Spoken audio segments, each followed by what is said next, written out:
Despite the settling of the Oregon dispute in 1848, Polk continued to re-energize the Monroe Doctrine into one of action. The subsequent continued American expansion strained relations in the 1840s, and with threats of annexing Hawaii, politicians like Aberdeen began to wonder if the United States' territorial appetite would ever abate. Central America was the next area of conflict, as both nations sought to extract favourable economic concessions. The Clayton-Bulwer Treaty was, after much wrangling, concluded between Britain and the US, which stipulated neither will exercise any dominion over any part of Central America, but as so many times before, it meant little in an atmosphere poisoned by suspicion. The tensions continued. In 1852, Spain tried to persuade France, the United States and Britain to join a self-denying ordinance with respect to Cuba. Only the United States refused, and the Secretary of State, Everett, boldly asserted that the manifest destiny of his country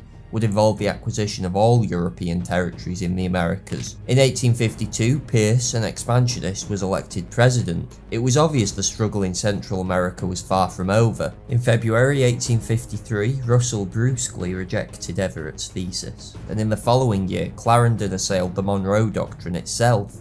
Her Majesty's government cannot admit that doctrine as an international axiom which ought to regulate the conduct of European states. Gradually, the two powers drifted towards war once again. In 1856, an American adventurer, William Walker, seized Greytown on the Mosquito Coast. Palmerston pressed for the fleet to be sent and for the chastisement of Nicaragua, which was supporting Walker. Calmer voices prevailed in cabinet, supported by Disraeli and the Commons. For the first time since Canning, there was a genuine attempt to review the basis of British policy towards the United States.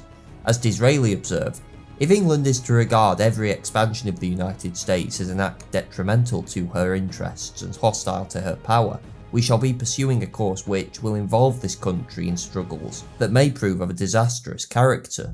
Britain began recognising that in areas her interests were not significantly at stake, competing with the United States could only be to her detriment. Thus, between 1859 and 1860, a series of treaties were negotiated between Britain and the republics of Central America, surrendering many of the British claims and bringing to an end conflict in this era. Part of the reason for Britain's retreat in these areas was the changing economic relationship between the two. The United States had started the century dependent on imports from British industry.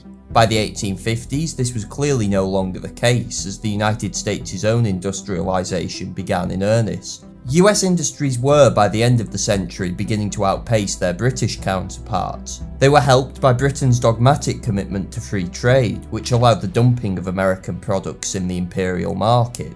The United States, by contrast, was highly protectionist, particularly after the 1857 tariff, created by James Buchanan, was replaced with the Morrill Tariff of 1861.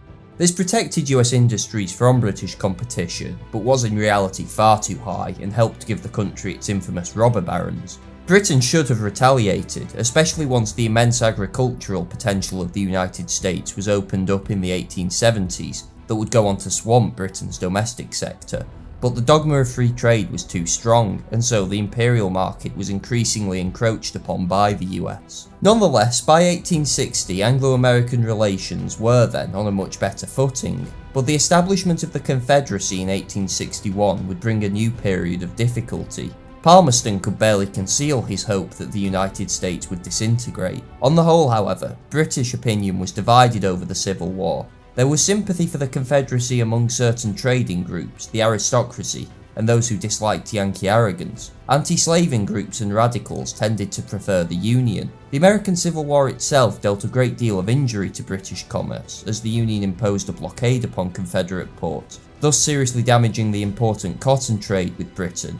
Union supporters in Britain were further undermined by the internal politics of the North, which initially restricted Lincoln from taking an unambiguous line on the issue of slavery, thus confusing many as to what the actual point of the war was. Palmerston, though a man who took extreme joy in making slavers' lives miserable, saw in the Civil War a chance to weaken the US. He was greatly assisted in this effort by Seward, the Secretary of State. His conduct in 1861 verged on the insane. In order to comply with international law, the European trading nations had to recognise the Confederacy as a belligerent power. This did not mean a recognition of sovereignty. At a time when the US was poised on the brink of internal conflict, Seward proposed on the 1st of April 1861 that Spain, Britain, Russia and France be asked for precise explanations for their conduct, failing which war was to be declared. This was utter lunacy, and Lincoln unsurprisingly ignored the document, but Seward's hostile attitude to Britain in particular was well known. Britain received envoys from the Confederacy during the conflict, though no promise to recognise the state was ever given. Seward told Adams, the American ambassador to London, to threaten war if Britain had any communication with the so-called commissioners, the domestic enemies of the United States. Adams wisely disregarded this nonsense, but was unable to stop the threat becoming public knowledge. On the whole, most American policymakers were well aware of the dangers this type of recklessness could lead to, especially after troops were dispatched to Canada by Britain in June 1861, and the British cabinet on the whole was committed to neutrality. In August 1861 it resolved not to recognise the Confederacy. There was some pressure for Britain to arrange a mediation with France, but it became increasingly apparent that any such intervention would be tantamount to supporting the Confederacy. The greatest threat to the policy of neutrality came from Union actions against British ships. In the past, there had been American support for the rights of neutrals and British claims for belligerents. During the Civil War, these roles were reversed. In November 1861, the Trent Affair erupted when a Union sloop stopped a British steamer and took off 2 Confederate diplomats bound for London. This was a serious error of judgment, for not only was the Confederate mission doomed to failure, this was the only conceivable issue that could bring Britain into the conflict. Palmerston issued a demand for the diplomats' return, which he believed would lead to war. But Seward, in a remarkable volte-face, convinced Lincoln's cabinet to give way. The Trent debacle was the most serious, though not the only, diplomatic breach between the two powers. Others included an argument over the Alabama, a privateer built in England that was widely known to be being constructed for the Confederacy. Russell failed to block the ship's departure, which Palmerston subsequently admitted was a mistake. With the war's end, the United States demanded compensation for the loss in shipping that had resulted from the Alabama's raiding. Claims such as this weren't settled until the Treaty of Washington in 1871, by which Britain agreed to pay $15.5 million in compensation, in return for about half of that from the United States to cover damage done to Canadian trade in the war. Overall, however, the threat of Britain ever intervening in the Civil War was always remote. There were nonetheless attempts to take advantage of America's inability to uphold Polk's aggressive version of the Monroe Doctrine. In May 1861, Spain reasserted control over Santo Domingo, though her authority collapsed within 4 years. A more serious threat to US interests occurred with a Franco-Spanish invasion of Mexico in 1862 over a moratorium on debt repayment. Palmerston originally had wanted to act in concert with these powers, but after a separate agreement with the Mexicans, decided he wanted no part in Napoleon III's plans for regime change. Britain subsequently pressured Spain to withdraw her contingent. France was not to be so easily dissuaded, and it was not until the death of Maximilian of Austria in 1867 her involvement ceased. The Mexican affair strengthened Anglo-American relations as it confirmed the trend begun in Central America of Britain slowly detaching itself from the United States' sphere of influence. With the end of the Civil War in the Union's favour and the exponential economic growth that followed, it became increasingly apparent that Britain could not maintain its position as both a rival of the United States in the Americas and the European powers on the continent. Britain subsequently came to finally regard the US as a great power, and thus began altering her policy accordingly, avoiding clashes she may previously have taken up. But it was to be a long time until friendship became the basis of relations. Under Gladstone and Disraeli's ministries in the 1870s and 80s, the trend of recognising America as a great power continued. This did not, however, mean an end to disputes between the two. As the US grew in strength, it became more prepared to display it in the Americas. Britain tended to try and avoid friction on a case-by-case basis, without a significant reorientation in strategy. As usual, it fell to Salisbury to actually undertake a long overdue change in British policy. As a dyed-in-the-wool illiberal Tory, he had his class's instinctive fear of the United States. But he also understood that Britain could no longer put off the need to once and for all deal with the lasting areas of friction between the two countries. The spark for this change came in 1895 when the US Secretary of State, Olney, turned an old boundary dispute between Venezuela and British Guiana into a brash reassertion of the Monroe Doctrine. Salisbury originally tried to stall, presumably in the hope the Americans would get bored, but was overruled by the cabinet, which feared escalation at a time of heightened tensions with Europe. "We expect the French to hate us," Selborne declared, "but the Americans, no." Consequently, Britain agreed to US arbitration, a concession which Washington repaid with a settlement favourable to Britain in the dispute.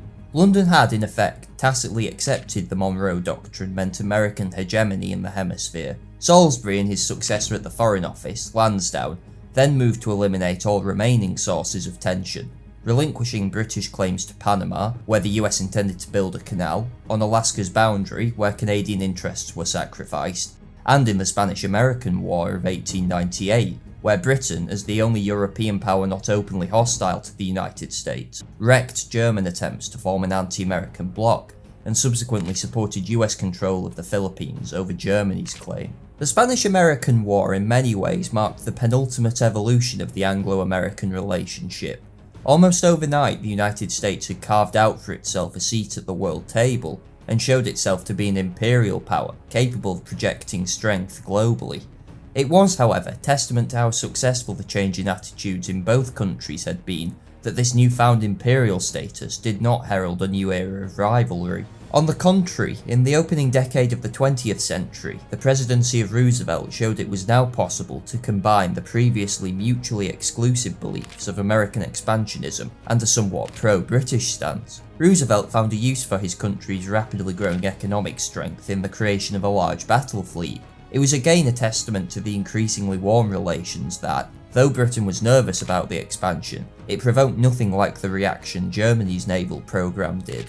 In large part, this was because Roosevelt and Taft's expansionism was never truly embraced by the American public, and after 1908 their ambitions were reined in by a skeptical Congress. There was also the basic strategic fact that US sea power was hobbled by the need to defend two oceans, and if a war with the United States had become unpalatable to London, it was no more thinkable in Washington. British naval supremacy was, declared Roosevelt, the great guarantee for the peace of the world. For him, the purpose of the US Navy was not to compete with Britain, but to be a junior member of an informal two-power alliance that would secure Anglo-American interests. There was, of course, little wish for a formal alliance in either of the two countries. Even so, by 1914, Anglo-American relations were better than in any period since the Revolution. British possessions in the New World were secure, and capital from the City of London remained dominant in South America. But it was clear that in the Latin world and the Caribbean, the United States had become the hegemon.